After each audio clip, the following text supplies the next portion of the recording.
প্রচুর টাকা ইনকাম করছেন কিন্তু টাকা পয়সা রাখতেই পারছেন না, খরচাপাতি বেড়েই চলেছে, দিন যতই যাচ্ছে ততই কিন্তু আপনারা পয়সা কড়ি রাখতেই পারছেন না।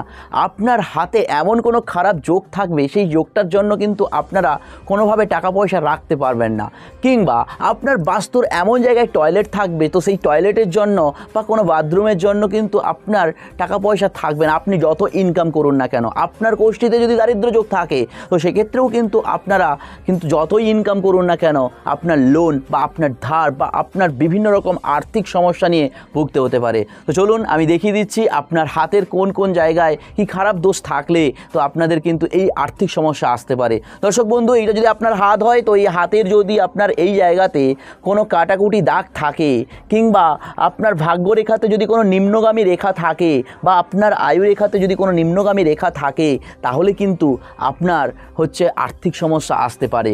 এবার আপনাদের বাস্তুতে কোথায় কি থাকলে আপনাদের হচ্ছে এই আর্থিক সমস্যা থাকে কমেন্ট করুন, অবশ্যই কিন্তু আমি একটা ভিডিও বানিয়ে দেবো দর্শক বন্ধু।